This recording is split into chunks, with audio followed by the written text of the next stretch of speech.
be. Good morning. It's been a while since I've made one of these types of videos. I've been a incredibly busy bee. So today I want to talk about some things that I've been observing whilst I haven't been making videos on a more frequent basis. I've been a busy guy. I've been working and I've been seeing people and I've been spending time with friends and family. I've done some camping trips. Some of the videos are previously uploaded. But today I thought I would like to come up and make some time and make a video. I'm busy today, I'm busy later on, but I feel like I need to verbalise some things that I've been observing, give me better understanding of it, and perhaps give you a better perception or a different way of viewing the way you observe the world and what's going on in the world today. So we're going to be speaking about I'm going to be speaking about a few things that are quite harsh or quite to the bone. We're going to be speaking about my beliefs. My water's boiling as well. My beliefs on the lockdowns and the pandemic and a lot of other stuff regarding morality and the lack thereof. So I'm going to make a brew and we're going to get into it. So I hope you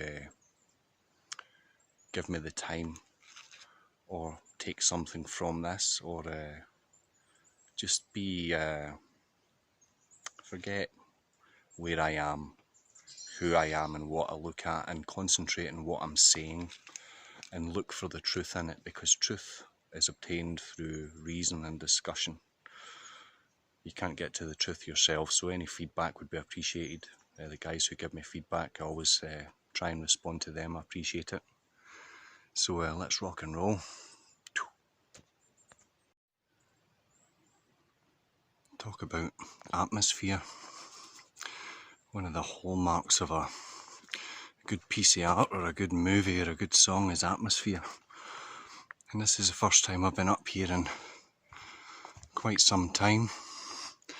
And it's nice to be back. It's nice to be welcomed back when it's there's a lot of things going on. What's happening here? A wee bit of mist, a bit of sunshine, but it's incredibly calm, to the point where even the thought of raising my voice is going to kind of disturb the ether a wee bit. So I'm going to set up, then get into things.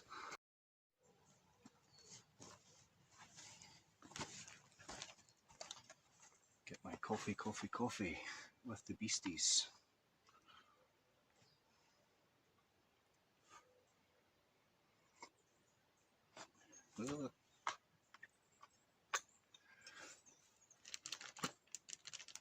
Okay. So, where to begin? Today, I'm certainly not a doom merchant. I don't like to be correct, observing things that are going to go wrong, or the impending negative influences that's going to affect you and I. But first, as most of you know, I like to read the Bible. And not in the sense where I want to intellectually beat people with the Bible. I find there's a lot of people in life and online who, if they can't beat you physically, they can't come and kick your ass, they will hurt you spiritually. They will use words and try and cause you pain spiritually, which is much the same thing. Spiritual assault and physical assault, they're both one and the same. So I want to start out by reading just a very brief passage for the Bible. And for those who are not readers of the Bible or give it any credit, that's okay. We're not saying this is how it is or how it should be or my view is correct. This is simply my interpretation, so we're going to go all the way back to the start of the Bible. And this has relevance for a lot of the things that I want to talk about this morning. And I hope you can hear me okay and you can see me okay. I know the lighting's not too good here, but it's so it's peaceful and there is no distractions, there's no televisions, there's no Wi-Fi, no traffic. You've got the pigeons, you've got the wee Tweety birds and the occasional bee. So anyway, I'll try and read this. I've got the glare of the light from the phone in my face and I don't have my specs on today, so I'll endeavour to get this correct. Now at the moment, all I can see is the wee dot from the light, so whilst that diminishes, I'll try and focus. And we're going to read from, without looking back at the light, the first book of Moses called Genesis. This is the Old Testament. And it's chapter 1, verse 1, the very beginning of the Bible. In the beginning, God created the heaven and earth, and the earth was without form and void, and darkness was upon the face of the deep, and the Spirit of God moved upon the face of the waters. And God said, "Let there be light," and there was light.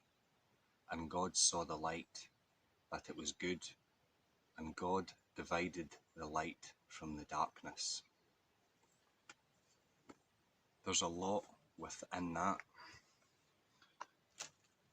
Now, your take may be different from my take, but what I take from that is duality. You have lightness, light and darkness, night and day, good and also evil. Now, why do I find that important today? Because people are in the dark. I make videos and I call them Mushroom World. And it comes from hearing someone say, people are like mushrooms. You keep them in the dark and you feed them shit. And so I come up with Mushroom World. It was my attempt at humour. But at the moment, people believe in lies, which is as dark, which is evil. There is no grey areas. You either have the truth or you have lies. And sometimes the truth can be quite hard on the soul, hard on the spirit, or more so hard on the ego.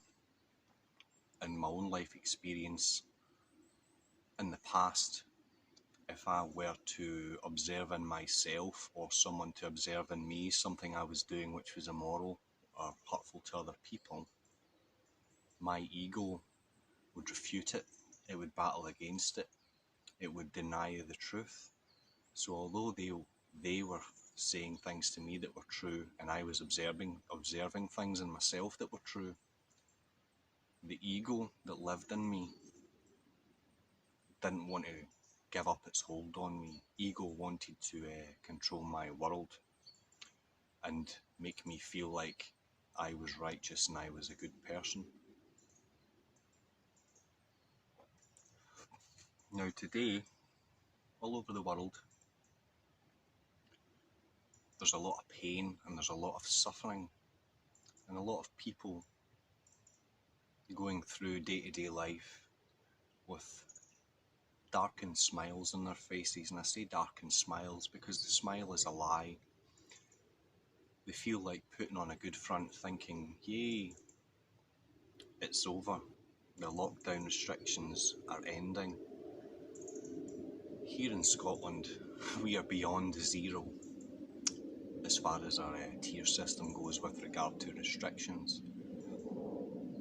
But the fallacy is, beyond zero and still having restrictions is idiocy.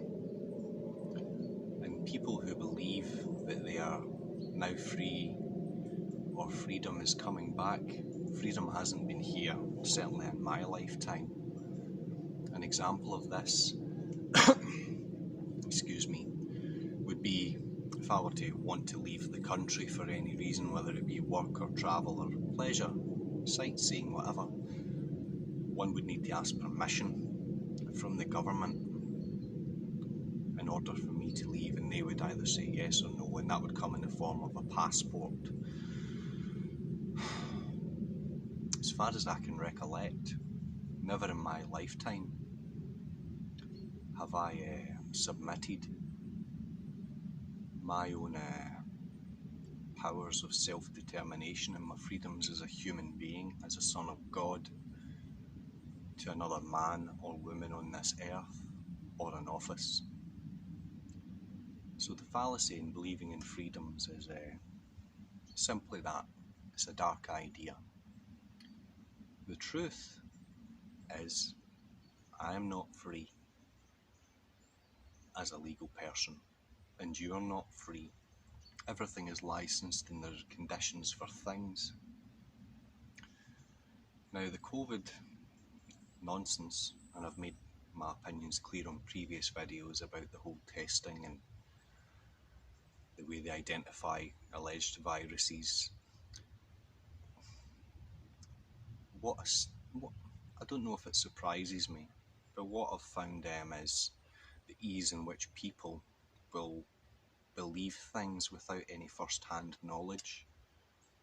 They have blind faith in something that they don't understand, and these same people, they will criticise spiritual people, religious people, godly people, when on the other hand, they're following dogmatic laws, they are following testing procedures without any first-hand knowledge of how they work.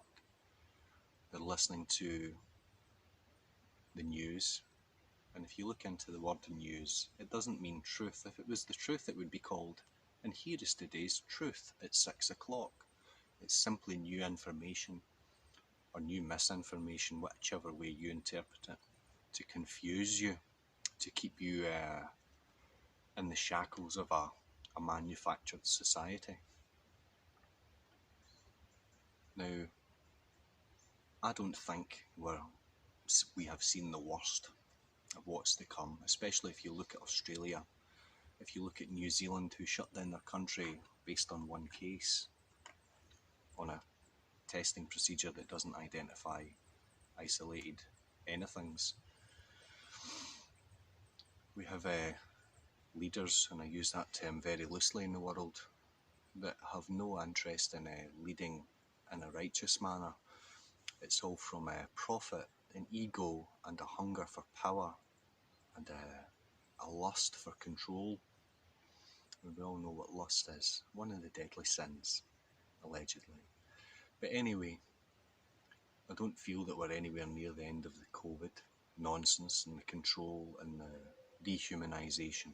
Now, an example of this is my oldest son, John, who is 12. He started high school last week.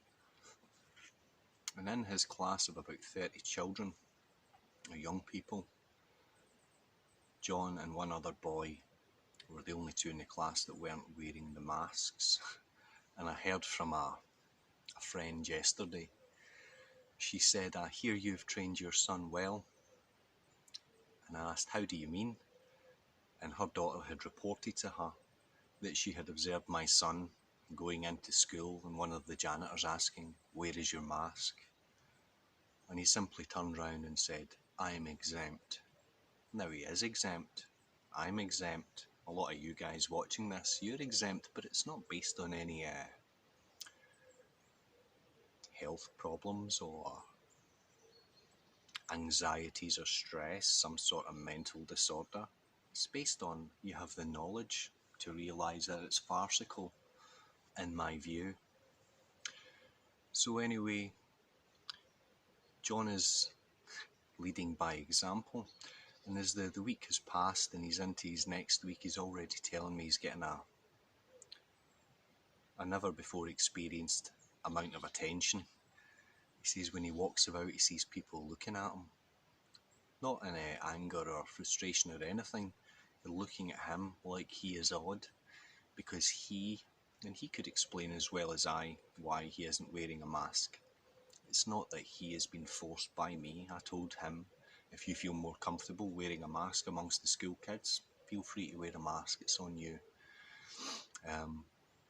But he's doing well considering the environment he's in, and it pleased me to hear that a lot of the teachers were casual about it. It's not like you see in a lot of social media, virtue signalling teachers bashing their chest and beating their chest that would you rather get COVID or you could be a threat to someone else. And that all comes back down to, well, if you're vaccinated, surely you're fine. Or your mask is working, you're fine. We have our society, not we, but society is believing in the dark truths. It's an inversion of truth, and it's not truth at all. But saying the truth can be quite a strong thing. It can get you into bother with the authorities and whatnot. So that was as much as I want to talk about the whole COVID debacle. I think we're still to see the worst. And ready yourself for it. Understand what's happening, and nothing will come and sucker punch you. You'll be fine. You will be fine. Another thing that John observed at school was when he went to put his stuff in his locker. Above his locker was an LGBT flag. Propaganda, sexualised propaganda from the school. Now, John is wise enough to understand that it's sexual propaganda, but school isn't, in my opinion, the place to push this nonsense. It really is a nonsense, and it's harmful. And the promoting and pushing of any LGBT information and propaganda to anyone is dangerous. Now, I'm not saying gay people are dangerous. I know many gay people who live normal lives. They don't go about waving pride flags and waving dildos in the air and all this kind of nonsense that you see from the kind of sissies, those sort of gay men and the angry lesbians and the confused bisexuals and all these people. They are normal people, and they are the result of their environment, and it's their life to live. They can choose it any way they want, and I love them. I have no axe to grind against these people. But the axe I do have to grind, or the hammer, I like, there was a guy that I subscribed to. I don't know if he still makes videos, but he referred to one of the guys in the Bible. I'm sure it was Paul. He referred to Paul as the hammer of God. And truth is the hammer of God. And when you speak the truth, you're using God's hammer, almost like Thor. It's got a bit of might behind it. But anyway, back to the LGBT and the dangers of pushing this propaganda. And the reason why I wanted to speak today. Yesterday morning, a friend of mine of many years, over a decade, this man, he called me after informing me that an acquaintance of mine had ended his own life on a Friday. Now, I've known this acquaintance of mine for a number of years, perhaps 10 years, maybe not as long as that, but I've known this guy for a while as a friend of my friend. And this guy would come to gigs when I played in places in Glasgow and Edinburgh, and he would support us, and he was a happy chappy, and he was an easygoing kind of guy, a nice guy. Even so much so, a couple of months ago, during the lockdown, I had a few friends round to my house, and we sat, 4 of us, 4 men, and we sat and we spoke to one another, and obviously observing that this man had problems in his life. The conversation focused on him. So this man that has passed on Friday, he was in my home and we were having a coffee no more than 3 months ago, something like that, so really recently. And we were having an honest conversation to this man about his troubles, and one of his troubles was his daughter. Now, his daughter, like many of her daughters and sons, are being bombarded from the government, from curriculum, from their peers, from deviants and unrighteous people. All this LGBTQ, P, STI, STD nonsense. And this man's 14-year-old daughter was in the mindset that she was a man or a boy.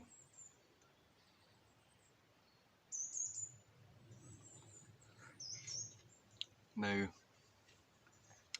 out of love, we spoke the truth to this man, and that truth was heavy and blunt and direct. And one of the things I recall saying to this man is his failure as a father to guide his daughter in the right way to be and to have an example of how life should be lived. She's looking elsewhere. And I've said many times in previous videos, our children, they can't comprehend God the way perhaps some of you and I comprehend God. They don't have the wisdom, they don't have the worldly experience or the time manifest on earth to appreciate God and know who He is, like I know who He is and others know who He is. Now, this child didn't have that perfect example of a parent. So I had said things along the lines, I don't recall word for word, but his failings as a father and simply being a dad has caused his daughter to look elsewhere for a role model. And we said it's his responsibility and inevitably his fault that his daughter is behaving the way she is. Now, this man at the time, for all you could see his anguish and his weakness, his lack of foundation and lack of guidance himself for a man of over 40 years. He thanked us all for the conversation, and the reason why he felt grateful, I believe, is because we loved him enough to tell him the truth of his situation. Now, what's gone on in that time in between?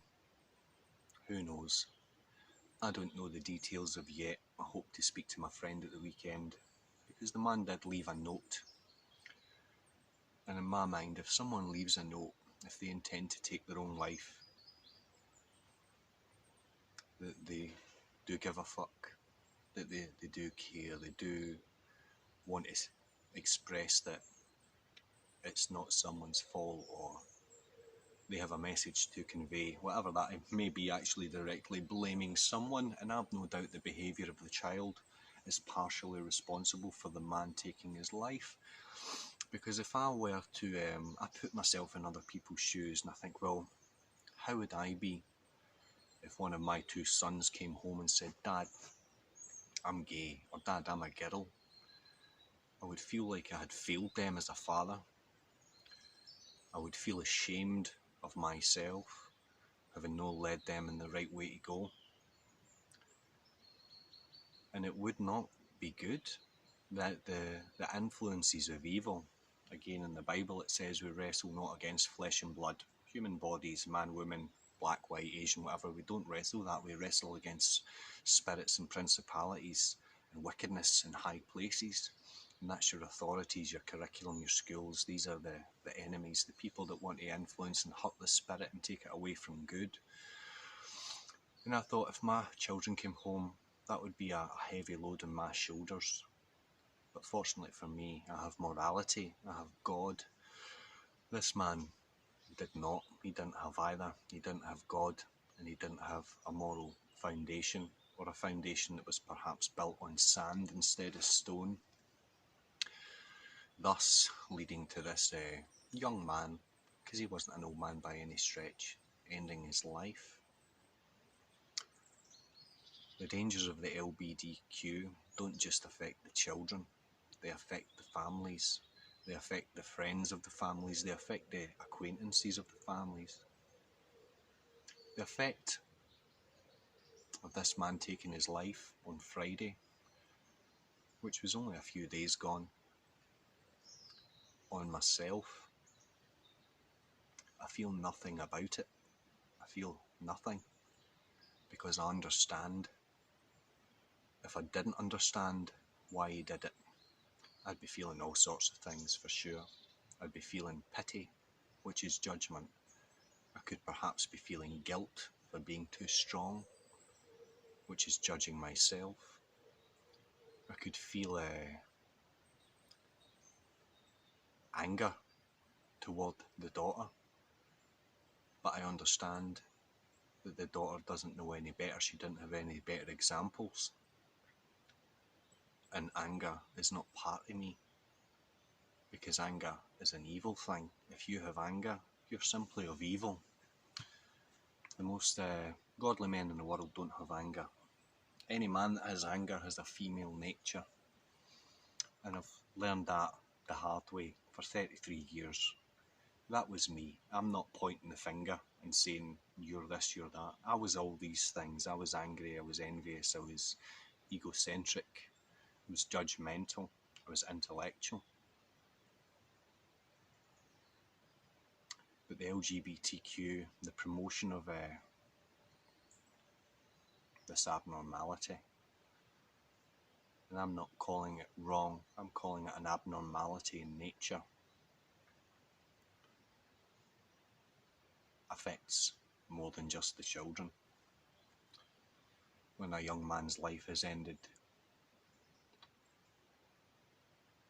there'll be a lot more people than I affected worse than I as we speak, or as I speak and as you watch. There'll be people suffering great pain with this one event.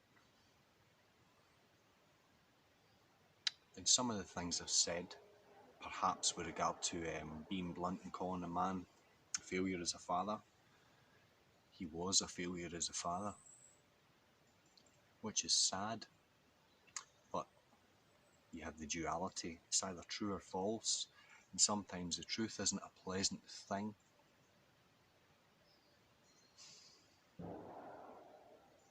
Big bang. So anyway, that's all I wanted to speak about that. I think we need to start looking more dualistic instead of 1,000 shades of grey. Is it black or is it white? Is it true or is it a lie? Is it good or is it evil? There are too many shades of grey. Homophobia is simply hatred. Racism is simply hatred. Islamophobia is hatred. Whereas love is truth, observing things and saying them to be true. So possibly someone might say, well, I don't want to be in that position that John's in, or this guy ended up hanging himself. So I'm going to mull over and have your own outcome, come to your own conclusions on how you observe it. But that's simply how I observe it. So I think I've not exhausted the point, but I don't want to be an absolute doom merchant. On a brighter note, things, as far as I'm concerned, are fine. I have peace. I have peace in every aspect. I have peace with work. I got another phone call yesterday. It was a dualistic day. There was a bad phone call and there was a good phone call. A friend of mine got in touch with me with a possible job opportunity, and it's within the industry that I work in just now. So I'll expect a phone call at some point in the next few days with regard to this and having a conversation with someone about it. But it could be another interesting event in my life. I won't put too much thought on it. If I get a call, great. If I don't get a call, great, because life is fine. So anyway, thank you all for your attention. I genuinely hope everyone is doing fine. But if you're not, look at why. The way to the truth is know thyself. Stand in front of a mirror and ask yourself questions. Why do you feel how you feel? What is the cause of it? When you understand the cause, you can deal with the effect. And And I'm not one of these, if you need me, I'll be a shoulder to cry on. If you need someone and you've exhausted all opportunities or all avenues, you can call me or you can be in touch with me, and I will give you the truth as I see it, and the promise that to love you enough to be honest. And you may not like what I say, but that's okay. I don't make these videos or have these conversations to make friends. I've got many friends, and I've got everybody in the world that I need.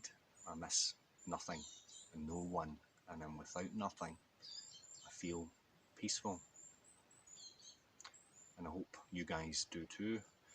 So on that note, I'm going to finish my lukewarm coffee. I'm going to sit here and listen to what's going on, see what's about me, and relax before I go out and do a bit of funky, cool, creative work this evening, which I'm looking forward to. So anyway, God bless, take it easy, and observe. Thank you.